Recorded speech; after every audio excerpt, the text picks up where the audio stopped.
अस्सलाम वालेकुम मिस्टर, उम्मीद कर रहा हूँ कि आप सब लोग खैरियत से हैं और आप सबको वेलकम डे 2 में, जहां आज हम स्टार्ट करने जा रहे हैं drugs acting on the autonomic nervous system.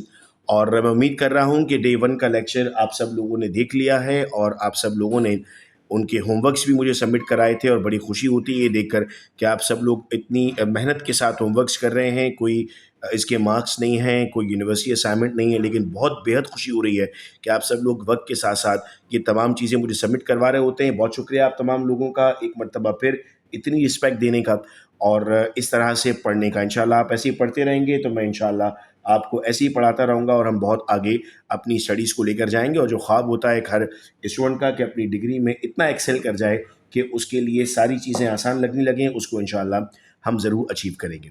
सो बच्चों, आज हम बात करने जा रहे हैं ड्रग्स एक्टिंग ऑन एएनएस पर। और एक मतलब फिर मैं लाइव चैट्स पर आप लोगों के साथ मौजूद हूँ, आप लोगों से बात कर रहा हूँगा। और ये लेक्चर उसी वक्त तक अवेलेबल रहता है जो हमारी क्लास की टाइमिंग्स होती हैं। चूँकि हमने इसको रेफरेंस कर दिया है कोर्स के हवाले से, तो पूरी आप लोगों से ये रिक्वेस्ट है कि इस टाइम पर आप सब लोग एक्टिव रहा करें ताकि लेक्चर आप सब लोगों के साथ शेयर किया जा सके। So now the drugs acting on autonomic nervous system can be broadly classified into two categories, sympathetic and parasympathetic. Sympathetic को हम नाम दे रहे हैं एड्रेनर्जिक और पैरासिम्पैथेटिक को हम नाम दे रहे हैं कॉलिनर्जिक। हम पहले एरिया को आज पढ़ रहे होंगे जो हमारा एड्रेनर्जिक पोर्शन होगा और फिर नेक्स्ट डे इंशाल्लाह हम कॉलिनर्जिक की तरफ जा रहे होंगे। Now these drugs target the neurotransmitters and receptors involve in the ANS. अब ना व्हाट आर न्यूरोट्रांसमीटर्स से जब भी साइनैप्स बनता है तो साइनैप्स में हमारे पास जो रिलीज होते हैं केमिकल, उन केमिकल्स को हम नाम देते हैं न्यूरोट्रांसमीटर का। साइनैप्स कब बनता है? जब न्यूरॉन और मसल्स आपस में कनेक्ट होते हैं। मैं अगर एग्जांपल दूं आपको तो एड्रेनलिन, एसिटाइलकोलिन, ये सब हमारे पास एग्जांपल बनती हैं न्यूरोट्रांसमीटर्स की। तो ये न्यूरोट्रांसमीटर्स हमारे पास जनरेट होने जा रहे हैं। इन न्यूरोट्रांसमीटर्स को हम समझने के लिए कहते हैं कि सर ये केमिकल रिलीज होगा और इन केमिकल के रिलीज के साथ आपके पास जो फॉर्मेशन होने जा रही है वो ऑटोनॉमिक नर्वस सिस्टम पे होने जा रही है। आइए अब जरा ड्रग की मोड ऑफ एक्शन पर चलते हैं। हम कहते हैं sir sympathetic drugs act by stimulating और ब्लॉकिंग द रिसेप्टर। स्टिमुलेट करने का मतलब होता है बढ़ाना, आगे ले जाना, तेज करना। और ब्लॉक करने का मतलब हम सब जानते हैं, बहुत सारे लोगों को आपने अपने व्हाट्सएप पे ब्लॉक किया हुआ होगा। इसका मतलब है कि उसका मैसेज आइंदा आपको ना आए। तो रिसेप्टर भी क्या करता है, रिसेप्टर अगर ब्लॉक हो जाता है तो वो अपना रिस्पॉन्स प्रोड्यूस नहीं करता। So which can respond to the neurotransmitters, that's norepinephrine और एपिनेफ्रिन, जिसे आप एड्रेनलिन कहते हैं। नाउ टर्म है pharmacokinetics. These drugs are available in various formulation. Sir ये ड्रग टैबलेट्स में भी अवेलेबल हैं, इंजेक्शंस में भी अवेलेबल हैं और इनहेलर में भी अवेलेबल हैं। इनको हम नाम देते हैं रूट्स ऑफ एडमिनिस्ट्रेशन, यानी मुख्तलिफ रूट से आपकी बॉडी में आ सकते हैं और क्या परफॉर्म करेंगे? Sir they will undergo absorption, distribution, metabolism and elimination. अब ज़रा मैं आपको बैक जाता हूं और इन लफ्ज़ों का मतलब समझाता हूं, चूँकि मैं चाहूँगा कि हर चीज़ हमारे लिए, हमारे जहनों में बिल्कुल क्लियर हो और कोई भी बीच में ऐसी चीज़ ना हो जो हमें ना आती हो। तो मैं आपको, और ये बुक मैंने आप सब लोगों के साथ शेयर भी की हुई थी, ये प्रिंटेड फॉर्म में ये बुक अवेलेबल है। अगर आप में से कोई इस बुक को हार्ड कॉपी में लेना चाहता है, मंगवाना चाहता है, तो वो मुझसे व्हाट्सएप पर रब्ता कर सकता है। देखो एब्जॉर्प्शन, अब यहाँ पर मैं थोड़ा सा डिटेल में आपको समझाता हूँ। तो एब्जॉर्प्शन क्या चीज़ है हमारे पास? Now this refers to a process by which a drug enters the blood stream. Drug जब आपकी ब्लड तक पहुंची, उस पार्ट को आपने क्या नाम दिया? एब्जॉर्प्शन का। It typically begin at the site of administration, oral है, इंट्रावेनस है या टॉपिकल है, and involves the drug passing through the various biological membrane, जहाँ जहाँ से वो गुजर रही है। इसके बाद नेक्स्ट पार्ट आपके पास आता है बेटा डिस्ट्रीब्यूशन। आप कहते हैं सर एब्जॉर्ब होने के बाद अब ड्रग को बॉडी के डिफरेंट टिश्यूज और ऑर्गन में डिस्ट्रीब्यूट होना है। डिस्ट्रीब्यूशन किस किस पर डिपेंड करेगी? सर ड्रग कैसी थी, वाटर सॉल्युबल थी या लिपिड सॉल्युबल थी, ड्रग का मॉलिक्यूलर साइज कितना था, ब्लड फ्लो टिश्यू की तरफ कितना था, कोई बैरियर तो मौजूद नहीं था, ब्लड ब्रेन बैरियर सबसे कॉमनली ड्रग्स के साथ होता है, या ड्रग बाइंड होगी प्रोटीन के साथ और प्रोटीन उसको लेकर जाएगा आगे। फिर हम कहते हैं अगली चीज होगी मेटाबॉलिज्म। मेटाबॉलिज्म का मतलब है बायो ट्रांसफॉर्मेशन। आप उस हिसाब से उस ड्रग को चेंज करेंगे जो आपकी बॉडी को ज़रूरत है। आप आटा लेकर आते हैं तो आटा इसलिए लेकर आते हैं कि आपको रोटी बनानी है उससे। तो रोटी बनाना बेसिकली आपकी बायो ट्रांसफॉर्मेशन थी, आप कच्चा आटा नहीं खाते हैं। तो आप कहते हैं कि sir metabolism refers to the biochemical alteration of the drugs into metabolites which are often less active, जो usually less active drugs हैं than the original drug. It could be more active depending upon the nature of drug. Primary site of metabolism क्या है? आपके पास liver है, kidney के पास भी हो सकता है, इंटेस्टाइन्स में भी होता है, लंग्स में भी होता है। सर जो एंजाइम रिस्पॉन्सिबल है उनको हम नाम देते हैं साइटोक्रोम P450, और इसका जिक्र हमने पीछे अपनी क्लास में किया था। Chemically modified drugs to facilitate elimination. Drug का आना इंपॉर्टेंट है तो ड्रग का जाना भी इंपॉर्टेंट है। सर ड्रग जितना जल्दी बॉडी में एंटर होगी उतना जल्दी ही बॉडी से अगर एलिमिनेट नहीं हुई तो आपकी बॉडी में एडवर्स रिएक्शन कॉज कर सकती है।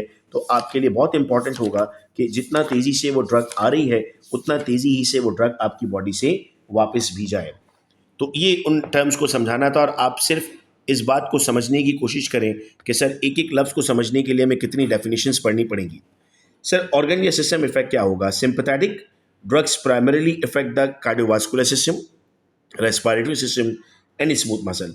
चूंकि हम बात कर रहे हैं बेटा ऑटोनॉमिक नर्वस सिस्टम की, तो ऑटोनॉमिक नर्वस सिस्टम आपके पास बेसिकली ऑटोमेटिक सिस्टम होता है जो खुद ब खुद काम करने वाला है। तो कार्डियोवास्कुलर सिस्टम खुद ब खुद काम करता है, रेस्पिरेटरी सिस्टम खुद ब खुद काम करता है, स्मूथ मसल खुद ब खुद काम करते हैं। They can increase the heart rate, blood pressure, और इट मे कॉज ब्रोंकोडायलेशन। यानी ब्रोंकोडायलेशन से मुराद क्या होगा? अगर कोई ब्रोंकोस्पैज्म का पेशेंट आता है या अगर कोई ब्रोंकाइटिस का पेशेंट आता है तो आप ये दवा देते हैं।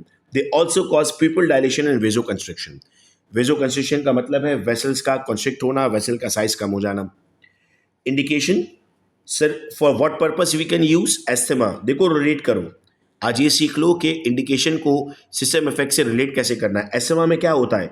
हम कहते हैं एस्थमा में ब्रोंकस का साइज आपका कम होना शुरू हो जाता है, आपको डायलेट करना होता है ना।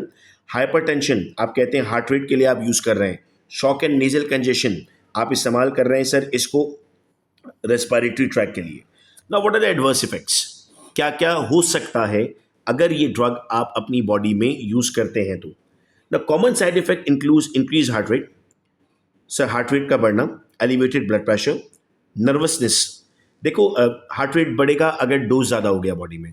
कम करना था, हार्ट रेट को इंक्रीज करना था, कम हुआ था। फॉर एग्जांपल दो टर्म मैं यहाँ पर आपको पढ़ाता हूँ, टेकीकार्डिया और bradycardia. Tachycardia is for increase heart rate and bradycardia is for decrease heart rate. तो अगर आपके पास पेशेंट ब्रेडिकार्डिया में था, आपने उसको ड्रग दी, एपिनेफ्रिन दिया, आपने एपिनेफ्रिन दिया, डोज ज़्यादा दे दिया, तो उसने हार्ट रेट को और बढ़ा दिया, नॉर्मल से भी ऊपर ले गया, तो आपके पास ये इफेक्ट आ गया। ब्लड प्रेशर भी एलिवेट हो जाएगा, एलिवेट होगा।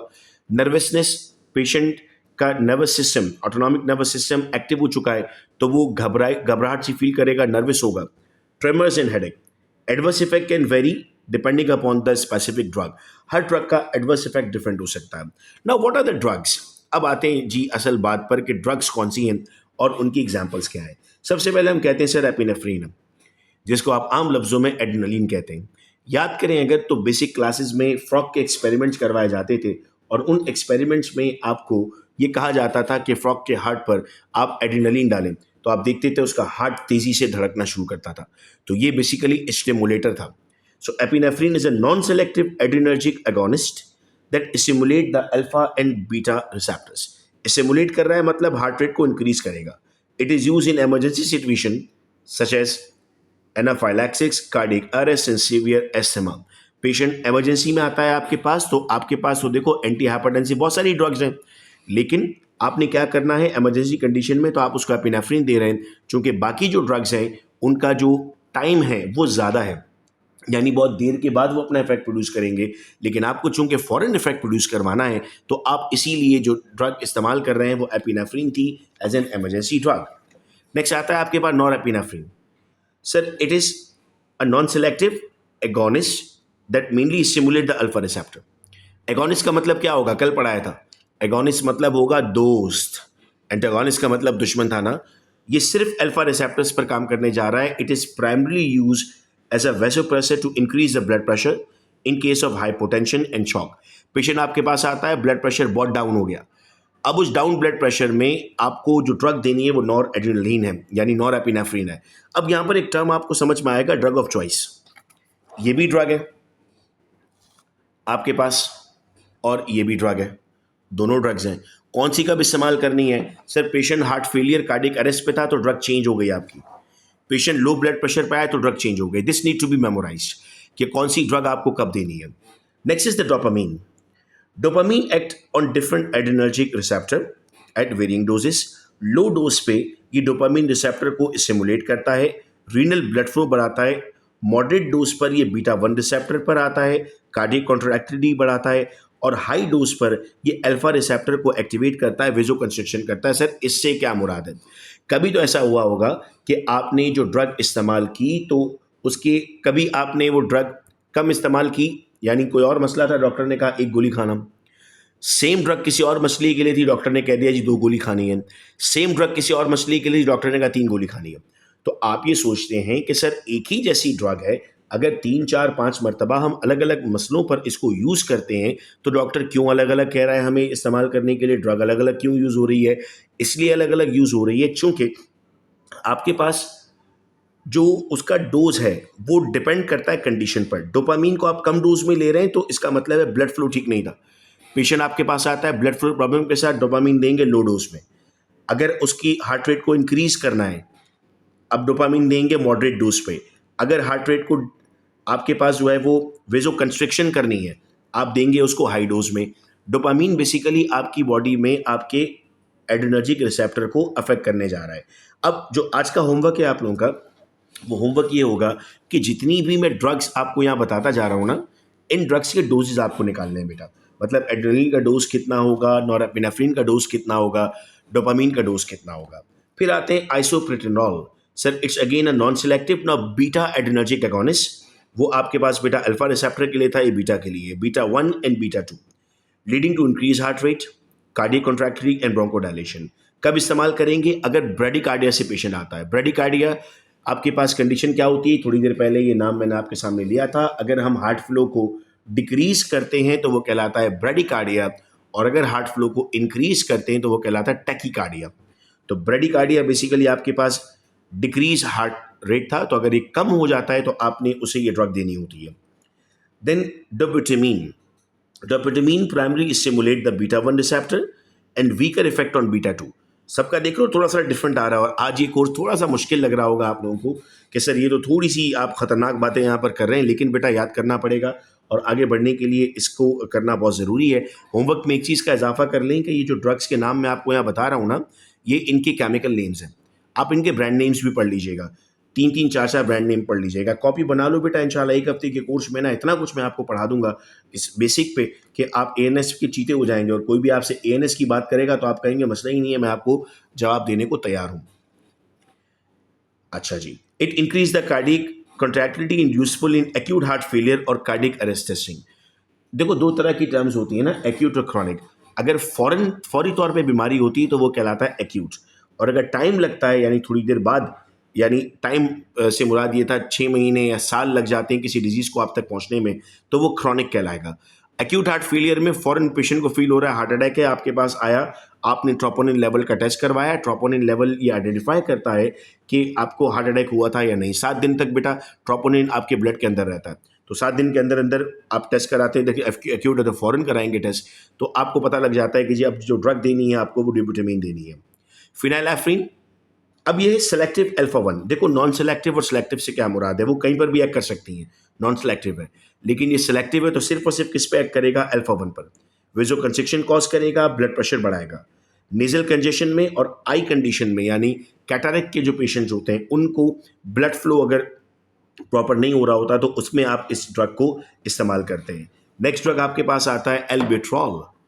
एल्बिट्रॉल के लिए आप कहते हैं sir it is selective beta 2 adrenergic receptor. जिस तरह कल मैंने आपका टेस्ट लिया था, इंशाल्लाह इस तरह आज भी मैं आपका टेस्ट लूँगा, और टेस्ट में यही एमसीक्यूज़ इसी तरह मैं आपसे पूछ रहा हूँ. तो बड़ा ख्याल रखना है आपको, इनको अपने पास नोट कर लें, याद रख लें कि कौन कौन सा रिसेप्टर एगोनिस्ट है, कौन कौन सा एंटागोनिस्ट है. और मुझे उम्मीद है कि जो टेस्ट मैं आप लोगों का ले रहा हूँ एमसीक्यूज़ का, उससे भी फ़ायदा हो रहा है आप लोगों को, कि आप लोग इजीली अब चीज़ों को जल्दी जल्दी याद कर पा रहे हैं. मैं उम्मीद कर रहा हूँ कि ये मेथड अच्छा है कि पहले मैं आपको पढ़ा दूँ और पढ़ाने के साथ ही मैं आपका एक छोटा सा टेस्ट ले लूँ ताकि आप लोगों को फ़ौरन समझ में आने लगे. सर इसको हम कब इस्तेमाल करते हैं? Sir rescue inhaler in the treatment of asthma and chronic obstructive pulmonary disease. आपको याद होगा कि आप लोग अगर इस्तेमाल करते थे वो नेज़ल पंप इस्तेमाल किए जाते हैं, तो उसमें आपके पास जो है वो यूजुअली साल्बुटामॉल आपने सुना होगा, एल्बुट्रॉल भी सेम क्लास से बिलोंग करता है और हम इस्तेमाल करते हैं एसेमिक पेशेंट को पंप दिया जाता है जो उस वक्त के लिए यूज़ करते हैं। पैरासिम्पैथेटिक को अगर मैं आज टच करता हूँ बेटा, तो पैरासिम्पैथेटिक में अब आप एक करेंगे कौन से रिसेप्टर को, कोलिनर्जिक रिसेप्टर। वहाँ कौन से रिसेप्टर थे, एड्रेनर्जिक रिसेप्टर। यहाँ कौन से रिसेप्टर्स हैं, cholinergic receptor, which respond to the neurotransmitter acetylcholine. वो किसको रिस्पॉन्ड कर रहा था सर, एपिनेफ्रिन को। ये याद रखना आपके लिए बहुत ज़रूरी है कि कौन आपके पास किस को बेसिकली रिस्पॉन्ड कर रहा होता है। Now these drugs can be administered orally, topically और वेया इंजेक्शन। यानी आप ओरल दे सकते हैं, टॉपिकल दे सकते हैं, या इंजेक्टेबल फॉर्म में। टॉपिकल मतलब होता है आप क्रीम फॉर्म में दे सकते हैं, depending on the specific drug and indication. The pharmacokinetics very based on the drugs properties. Pharmacokinetics क्या होगी सर, उसकी एब्जॉर्प्शन वगैरह वगैरह। अब इन ड्रग्स को आप कब इस्तेमाल करते हैं, GI, urinary bladder and I. वहां पर आपके पास हार्ट और रेस्पिरेटरी सिस्टम था ना। They increase gastrointestinal motility, promote urination, constrict the people and increase salivation. उसकी इंडिकेशंस डिफरेंट थी, उसके सिस्टम डिफरेंट थे, इसके सिस्टम डिफरेंट है। कब देंगे पेशेंट को, यूरिनरी रिटेंशन, पेशाब नहीं आ रहा, ग्लूकोमा, जीआई डिसऑर्डर है, जीआई में कोई चीज़ काम नहीं कर रही। एडवर्स इफेक्ट क्या होंगे सर, बहुत ज़्यादा सलाइवेशन या बहुत ज़्यादा स्वेटिंग, क्योंकि आप अपने गॉबलेट सेल्स को एक्टिवेट कर रहे हैं। गॉबलेट सेल्स क्या काम करने जा रहे हैं, गॉबलेट सेल्स का ये काम था कि वो म्यूकस सिक्रीट करेंगे, सलाइवेशन होगी बॉडी के अंदर, वो इंक्रीज हो रही है। नोजिया, वॉमिटिंग, डायरिया हो सकता है, हार्ट रेट स्लो हो सकता है, या फिर बहुत ज़्यादा कंस्ट्रिक्शन हो जाए पीपल की। एडवर्स इफेक्ट भी डिपेंड करेगा ड्रग की टाइप पर। अब आते हैं ड्रग पर। होमवर्क के साथ ये कनेक्ट होगा बेटा कि उन ड्रग्स के साथ इनकी भी आपको ब्रांड्स पढ़ने और डोजेस पढ़ने हैं। एसिटाइलकोलिन प्राइमरी न्यूरोट्रांसमीटर है पैरासिम्पैथेटिक सिस्टम का, ठीक है सर। ये मस्कुरानिक और निकोटिनिक रिसेप्टर पे काम करता है। अब थोड़ा सा वक्त निकाल कर इसको ज़रूर पढ़ लीजिएगा। गूगल पर अगर आप डेफिनेशन लिखेंगे तो आपके पास आ जाएगी ये मस्कुरानिक और निकोटिनिक रिसेप्टर। तो इन रिसेप्टर की टाइप्स आपको पता लग जाएंगी कि कौन कौन से टाइप्स ऑफ रिसेप्टर आपकी बॉडी के अंदर मौजूद हैं। Acetylcholine itself is not commonly used as medication due to its rapid degradation by enzyme acetylcholinesterase। मैं बेसिक फिजियोलॉजी की तरफ आपको लेके जाऊं अगर, तो आपने शायद पढ़ा है अपनी बेसिक फिजियोलॉजी में कि आपकी बॉडी में जो मसल कॉन्ट्रैक्शन होती है वो भी एसिटाइलकोलिन की वजह से होती है। तो जब मसल रिलैक्सेशन करनी होती है तो उस वक्त एसिटाइलकोलिनेस्टरेज निकलता है और मौजूदा एसिटाइलकोलिन ख़त्म हो जाता है। बॉडी को क्या पता कि एसिटाइलकोलिन आपका अपना था या ड्रग के तौर पे आपने लिया था। तो अगर ड्रग के तौर पे लिया था वो भी ख़त्म होना शुरू हो जाएगा। तो यूजुअली हम इसे ड्रग के तौर पे इस्तेमाल नहीं करते। बेथेनिकॉल सर, ये मस्कुलानिक रिसेप्टर एगोनिस्ट है, मतलब दोस्त है। It primarily stimulate the muscarinic receptors in the bladder. ये ब्लैडर पे एक्टिवेट करता है, leading to increase bladder contraction and improve urinary voiding. Bladder fastly contract करेगा। ब्लैडर के अंदर दो स्फिंक्टर मौजूद होंगे, एक आपके पास एक्सटर्नल स्फिंक्टर होगा, एक इंटरनल होगा। एक्सटर्नल से मुराद होगा वो स्फिंक्टर जो आपके कंट्रोल में है, लेकिन इंटरनल तो आपके कंट्रोल में नहीं होता। It is use to treat urinary tension and post operative urinary bladder atony. Operation के बाद हम इसको इस्तेमाल करते हैं। पाइलोकार्पिन नॉन सेलेक्टिव ड्रग है। ये स्टिमुलेट करता है रिसेप्टर्स को आइज में, पीपल कंस्ट्रिक्ट करता है, increase aqueous humour outflow. Cataract के बाद अक्सर इस तरह की कंडीशन जनरेट होती है, तो उसमें जो ड्रग ऑफ चॉइस आप इस्तेमाल करते हैं वो पाइलोकार्पिन होती है। नेक्स्ट आपके पास है donepezil, rivastigmine and galantamine. So these medications are acetylcholinesterase inhibitor. थोड़ी देर पहले आपको बताया था एसिटाइलकोलिन क्या करता है सर, मसल कॉन्ट्रैक्शन की बात करता है, तो ये उसको इनहिबिट कर रहे हैं। तो ये जब इनहिबिट होगा, देखो मैकेनिज्म समझो, एसिटाइलकोलिन निकला, एसिटाइलकोलिन एस्टरेज निकला, एसिटाइलकोलिन एस्टरेज ने निकलते ही एसिटाइलकोलिन को ब्लॉक किया। आपने एसिटाइलकोलिन एस्टरेज को ब्लॉक कर दिया तो क्या हो जाएगा, increase in the concentration of acetylcholine. तो फिर आपके पास अगर पेशेंट को ट्रेमर्स हो रहे थे या मसल कॉन्ट्रैक्शन नहीं हो रही थी, तो आप अल्जाइमर जैसी जो बीमारी है उसमें इसको इस्तेमाल कर रहे होंगे। नियोस्टिग्मीन एंड पायरोडोसिग्मीन, सर इनको आप इस्तेमाल करेंगे, अगेन ये इनहिबिटर हैं मसल स्ट्रेंथ को बढ़ाने के लिए। चूंकि जब इतना ज़्यादा ये निकल रहा होगा मसल उतने सख्त होना शुरू हो जाएंगे, तो मसल स्ट्रेंथ को इंक्रीज करना है तो आप इसको आप डिक्रीज कर देंगे। एंड लास्ट आपके पास ड्रग आता है एड्रोफोनियम। सर ये short acting acetylcholine esterase inhibitor है। ये डायग्नोस्टिक टूल है डिजीज़ेज़ के लिए पता करना है कि बॉडी में क्या हुआ था, तो इससे पता करते हैं कि एसिटाइलकोलिन एस्ट्रेस कितना ज़्यादा इनहिबिट हो रहा है और फिर उसका लेवल करवाते हैं। अक्सर ऐसा होता है कि आप डॉक्टर के पास जाते हैं, वो आपको 3 टेस्ट लिख के देता है, कहता है अगली बार आना। अगली बार जाते हैं, वो एक दवा देता है, कहता है 1 हफ्ते बाद ये टेस्ट करा के फिर वापस आना। दवा की 1 हफ्ते बाद आप दोबारा जाते हैं टेस्ट करा के, तो आपको पता लगता है कि डॉक्टर ने क्या डायग्नोस किया। स्टार्ट में लग रहा होता है कि डॉक्टर 3 विजिट क्यों करवा रहा है, इतने टेस्ट क्यों करवा रहा है, इतना खर्चा क्यों करवा रहा है। इससे अच्छा तो गली का डॉक्टर था जो आपको फ़ौरन दवा दे देता है और इतनी सारी गोलियाँ भी देता है। वो जो आपको इतनी सारी गोलियाँ दे रहा है, वो हिट एंड ट्रायल पे दे रहा होता है। ये भी दे दो, ये भी दे दो, ये भी दे दो, ये भी हो सकता है, ये भी हो सकता है। और जो अच्छा प्रैक्टिशनर था, वो पहले पूरा आइडेंटिफ़ाई करता है कि हुआ क्या था और उसके बाद आपको ड्रग देता है। तो ये जो इतनी सारी चीज़ें हम पढ़ रहे होते हैं, ये इसीलिए हम पढ़ रहे होते हैं कि हमें अंदाज़ा हो जाए कि कौन-कौन सी आपके पास ड्रग्स दी जा सकती हैं। अगली क्लास में जो इंशाल्लाह हमारा टॉपिक होगा, वो सिम्पैथोमिमेटिक और सिम्पैथोलाइटिक होगा। और अब अटेंडेंस का वक्त हुआ जाता है, आप सब लोग अपने अटेंडेंस मार्क करेंगे और अटेंडेंस मार्क करने के बाद आप सब लोगों को व्हाट्सएप पर एक पेपर मिल जाएगा। पेपर के बाद उसके आंसर्स मिल जाएंगे। आप सब लोग उसको अपने पास सेव भी रख लें। होमवर्क जिस तरह आप कर रहे हैं तो उस तरह दें। डे 2 इंशाल्लाह हमारा आज इस लेक्चर के साथ कंप्लीट हुआ। डे 3 में हम आगे इसको कंटिन्यू करेंगे। अपना बेहद ख्याल रखिएगा आप सब लोग। अल्लाह हाफ़िज़।